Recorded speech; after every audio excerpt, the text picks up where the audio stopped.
कोपरगाव शहर व्यावसायिक व प्रवाशांची नेमकी गरज न ओळखता झालेले काम म्हणजे कोपरगाव बसस्थानक. आमदार आशुतोष काळे. कोपरगाव बस डेपो परिसरात काँक्रिटीकरण कामाचा आमदार आशुतोष काळेंच्या हस्ते शुभारंभ.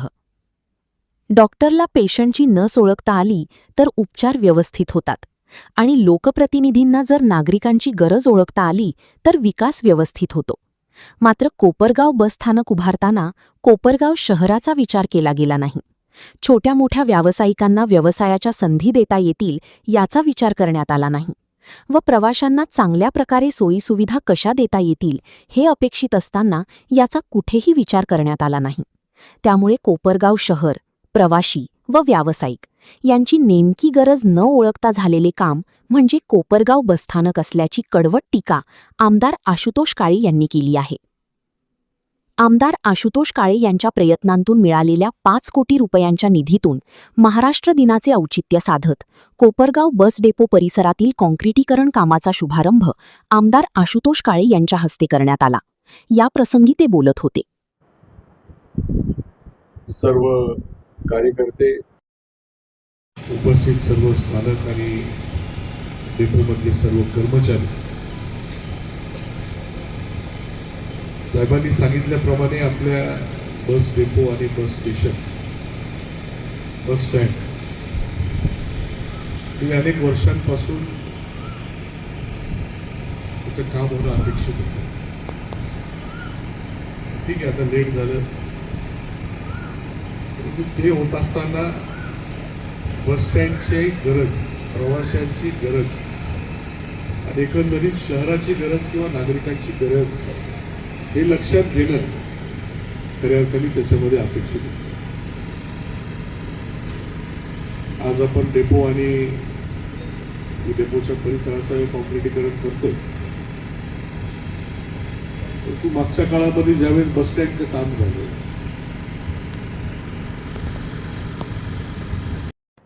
हे डॉक्टर मुळे सरांचं जे काही नवीन हॉस्पिटल झालं त्यावेळेस म्हटलं होतं का डॉक्टरला नस ओळखता आली तर उपचार त्या ठिकाणी व्यवस्थित करतात आणि लोकप्रतिनिधीला जर लोकांची गरज कळाली तर त्याला खऱ्या अर्थाने त्या ठिकाणी त्यामुळे लोकांची गरज लक्षात न घेता झालेलं हे काम, याचं उत्तम उदाहरण हे बस स्टँड. प्रवाशांचे हाल, व्यापाऱ्यांना कुठं संधी नाही. आणि काँक्रिटीकरणाचा जर विषय केला, तिथल्या खड्ड्यांमध्ये माझी गाडीचे व्हिडिओ काढून दाखवला. हे बाप कोणाच आहे हे खऱ्या अर्थाने लक्षात घेतलं. आता ते होऊन गेलेले, आता शासनाचा त्याच्यावर खर्च झालाय, चूक फार मोठी होऊन गेली. आता 50 वर्ष जे काही कालावधी असतो शासनाच्या नियमाप्रमाणे इमारत कधी डिमॉलिश करावी किंवा डिस्लेकिट कधी करावी हे ठरलेलं आहे. मग त्यात विशेष बाब जर असेल तरच त्या ठिकाणी इमारतमध्ये काहीतरी मॉडिफिकेशन करता येतील, काहीतरी लोकांच्या गरजेप्रमाणे त्या ठिकाणी काम करतात. आताच्या घडीला ते फार अवघड आहे.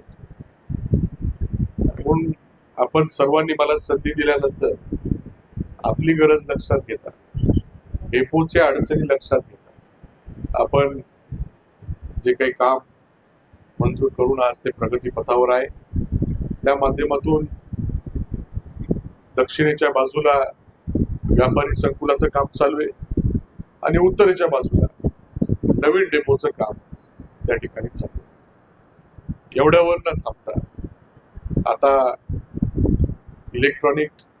इलेक्ट्रिकल बसेस आलेल्या आहे, EV बसेस, त्याची गरज लक्षात घेता आपण चार्जिंग स्टेशनचं पण काम त्या ठिकाणी ते मंजूर करून आणलं.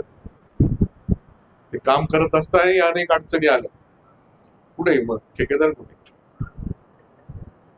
स्टेशन, इलेक्ट्रिक स्टेशनचं काम करताना अनेक अडचणी तुम्हाला आल्या, ते काय तुम्ही बोलत नाही. इलेक्ट्रिक स्टेशनचं काम असेल, बस डेपोचं काम असेल किंवा ते काँक्रिटीकरणाचं काम असेल, असं सर्व मिळून 20 कोटीच्या वरचा निधी या ठिकाणी मंजूर झालेला आहे, त्याचं कामही चालू आहे आणि अतिशय चांगलं डेपो म्हणजे अनेक वर्षांपासून या ठिकाणी कर्मचारी काम करत आहेत, अधिकारी या ठिकाणी आहेत, त्यांना बसायला व्यवस्थित खोल्या नसतील, होते व्यवस्थित नव्हत्या आणि या ठिकाणी बसचे जे काही मेंटेनन्स होतं या मेंटेनन्स व्यवस्थित झालं पाहिजे. कारण शेवटी उद्या आपल्या राज्यातले प्रवासी या ठिकाणी बसमध्ये बसायला येणार आहे, त्या बसनी कुठेतरी जाणार आहे आणि मग या बसचं जे काही मेंटेनन्स आहे ते व्यवस्थित झालं पाहिजे. बस कुठेही काही खोळंबा त्याच्यामध्ये झाला नाही पाहिजे, यासाठी ही सर्व व्यवस्था फार गरजेची आहे. हे सर्व लक्षात घेता आज हे काम प्रगतीपथावर आहे आणि पुढचा टप्पा कॉन्क्रिटीकरणाचा आपण त्याचं भूमिपूजन आज करणार आहोत. मी आपण सर्वांनी जी काही संधी दिली त्या माध्यमातून जेवढे शक्य होते, जेवढ्या आपल्या अडचणी असतील त्या सोडवण्यासाठी काम करत आलेलो आहे आणि पुढे देखील काम करत राहणार आहे. आपल्याला जेवढं शक्य होईल तेवढे प्रश्न मिटवायचे. भरपूर प्रश्न आहे, या सगळ्या मूलभूत गरजा आहेत. याच्या पुढे जाऊन आपलं प्रपंच, आपला रोजगार यासाठी पण आपल्याला काम करायचं आहे. आपण काम करतोच आहे, पण अधिकचा रोजगार कसा निर्माण होईल, अधिकचे लोक या ठिकाणी आपल्या शहरामध्ये राहण्यासाठी कसे येतील. जर आपल्याकडे इन्फ्रास्ट्रक्चर असलं, जर आपलं इन्फ्रास्ट्रक्चर व्यवस्थित असलं तरच लोक येतील, तरच उद्योग व्यवसाय येतील. ही गोष्ट तितकीच खरी आहे आणि म्हणून या सर्व गोष्टी अतिशय महत्वाच्या. ठीक आहे, कोणी म्हणाल डेपोमध्ये काही लोकांना यायचंय का?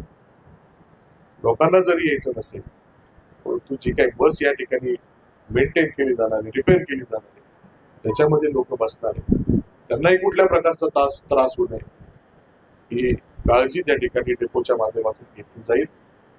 याची अपेक्षा आपल्या सर्वांकडनं असतेच. पुढेही अजून चांगल्या पद्धतीने काम होईल